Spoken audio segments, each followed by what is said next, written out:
रुक्मणी जी ने इसलिए भगवान का हाथ पकड़ लिया, मानो मन में विचार करती है, प्रभु आपके पास 3 लोग है ही नहीं, है तो 2 ही लोग। कौन से? पहला तो आपने दान कर दिया, एक दूसरा लोग वो भी आपने दान कर दिया, लेकिन तीसरा लोग है नहीं। आप कहेंगे वो तीसरा लोग गया कहाँ?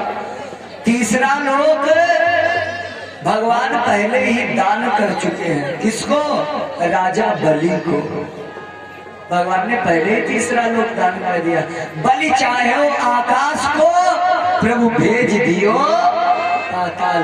तीसरा लोग पहले दान कर चुके हैं, इसलिए रुक्मणी ने हाथ पकड़ लिया, प्रभु दान की हुई चीज दान नहीं की जाती, इसलिए आप पहले ही 1 लोक दान कर चुके हैं और प्रभु अब आपके पास तीसरा लोक नहीं, इसलिए ये चावल मत खाओ। एक दूसरा भाव है, दूसरा भाव। इसलिए भी भगवान ने वो रुक्मणी ने हाथ पकड़ लिया। दूसरा भाव है, रुक्मणी ने इसलिए हाथ पकड़ा कि प्रभु ये इतना विशुद्ध ब्राह्मण है जिसके घर से ये चावल आए हैं, तुम्हारा सब क्या अकेले ही खा जाओगे? अरे मैं भी तो आपकी धर्म पत्नी हूँ, और यहाँ तक कि आपकी तो 16,108 धर्म पत्नियां हैं। प्रभु अब ऐसा करो, ये तीसरी मुट्ठी हमें दे दो, हम सब लोग बांट कर खा लूंगी, ये प्रसाद रूप में हम सबको मिल जाएगा। इसलिए रुक्मणी जी ने हाथ पकड़ लिया, प्रभु ये प्रसाद हमको भी तो दे दो। एक तो भाव ये हो गया। तीसरा भाव, रुक्मणी जी ने इसलिए हाथ पकड़ लिया कि प्रभु विवाह में आपने वचन दिया था कि मैं जो भी करूंगा वो साथ में करूंगा, पूजा करूंगा, यज्ञ करूंगा, व्रत करूंगा। 7 वचन होते ना, उसमें कन्या वचन मांगती है कि आप अगर कोई भी पूजा पाठ, दान, हवन, धर्म जो भी करें तो उसमें हमें साथ लेकर के करें। तो रुक्मणी जी कहती है कि प्रभु आपने भी वचन दिया है, और आज आप अकेले ही 3 लोग दान करने जा रहे हो। अरे एक ब्राह्मण ने ही हमारा पत्र तुम तक पहुंचाया, तब तो हमारा तुम्हारा विवाह हुआ, और आप अकेले ही 3 लोग दान कर दोगे? नहीं, 2 लोग तुमने दान किए, 1 लोग मैं दान करूंगी। ये भी एक भाव है। तो आज इस तरह सुदामा जी को भगवान ने दान किया। कुछ दिन सुदामा जी ठहरे और अंत में सुदामा जी ने एक दिन जाने की तैयारी की। भगवान ने रोका नहीं।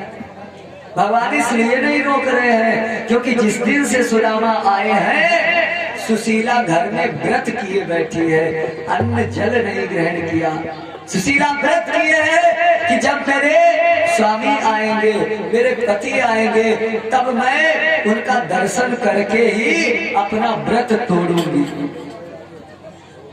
भगवान ने रोका नहीं। इनको मैं रोक लूंगा तो मेरी भाभी को बहुत कष्ट होगा, इसलिए भगवान ने रोका नहीं। सुदामा जी ने कहा लाला अब चलना चाहता हूँ। भगवान ने कहा दादा जैसी आपकी इच्छा। सुदामा जी चलने को तैयार हुए। भगवान कन्हैया ने भेंट में कुछ नहीं दिया। आप कहेंगे क्यों? परमात्मा उसी को देता है जो परमात्मा को कुछ देता है। भगवान उसी को देते हैं जो भगवान को कुछ देता है। और सुदामा जी ने भगवान को दिया ही क्या है? अरे वो चावल भी जो थे वो भी सुशीला ने भेजे थे। तो भगवान ने क्या किया? विश्वकर्मा को बुलाया। विश्वकर्मा जाओ और जाकर के हमारी भाभी जी घर पर होगी सुदामापुरी में। जितनी सुंदर द्वारिका है उससे अधिक सुंदर सुदामापुरी का निर्माण करो।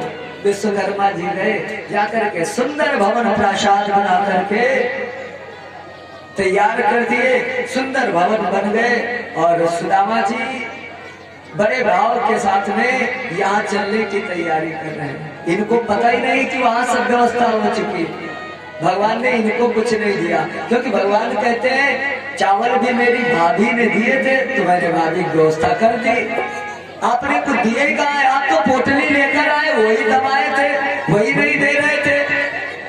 तो भगवान ने सारी व्यवस्थाएं कर दी। सुदामा जी चले।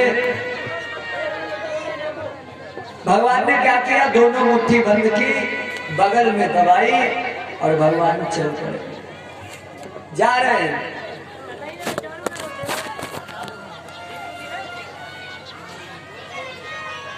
इधर भगवान पीछे पीछे, सुदामा जी आगे आगे चल रहे हैं। भगवान ने कहा दादा कभी समय मिल जाए तो फिर घूम जाना।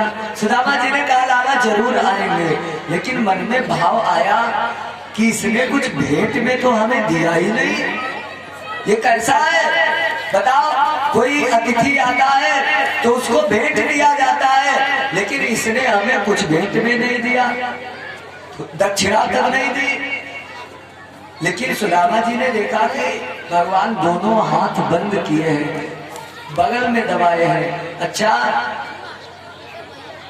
सुदामा जी सोच रहे हमें लगता है रानियां ज्यादा है, ज्यादा पत्नी है 16,108, तो डर में हो सकता है ये न दे पा रहा हो कुछ, कन्हैया शर्मिला है तो इसलिए हो सकता है न दे पा रहा हो। तो सुदामा जी ने सोचा अभी नहीं, ये आगे चल करके जरूर कुछ देगा, तभी तो पीछे पीछे चल रहा है। काफी दूर निकल गए और भगवान ऐसे मुट्ठी बंद की। सुदामा जी ने सोचा ऐसा तो नहीं है भूल गया हो, ला याद दिला दिया जाए। तो सुदामा जी ने फिर याद दिलाया, कन्हैया अरे अब तो बहुत दूर आ गए हो, अब ऐसा करो तुम जाओ और देखो हम तो चले ही जाएंगे। जब इतना कहा भगवान भी बड़े चाला, भगवान ने जो मुट्ठी बंद किए थे ना, दोनों हाथ उठाए और हाथ जोड़े, दादा प्रणाम और दोबारा आना जरूर।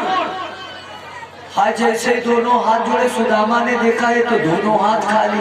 अब बड़ा कष्ट हुआ। कन्हैया जय सो हरि हम कातियो और तई सोई पायो आ। कन्हैया जैसा तुमने मुझे दिया है वही तुमको मिल जाए। जो 2 लोक दिए थे सुदामा जी ने, वो दोनों लोक भी वापस कर दिए। और वहां से चले आए। आकर के जैसे ही अपनी सुदामापुरी में आए तो क्या देख रहे हैं, जहाँ पे सुदामा जी की छोटी सी कुटिया थी वहां पर बड़े बड़े भवन बने खड़े हैं। सुदामा जी ने भवनों को देखा। अब ये बेचारे घबराए, हे भगवान ये क्या हो गया, हम तो अच्छा कृष्ण के आ गए, हमें लगता तब तक किसी राजा ने हमारी झोपड़ी भिखवा दी और अपना बढ़िया वाला महल बनवा लिया। सुदामा जी को बड़ा कष्ट हुआ।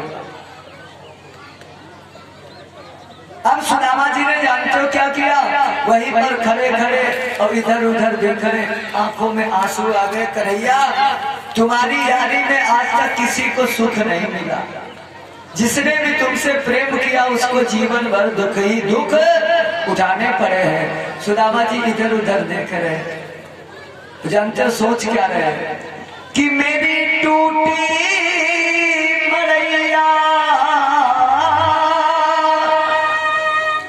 और कहाँ गई रे, हमारी जो टूटी झोपड़ी पड़ी थी चली कहाँ गई, मेरी टूटी मड़ैया कहाँ गई रे, और गजब भयो रावा खुलम भयो।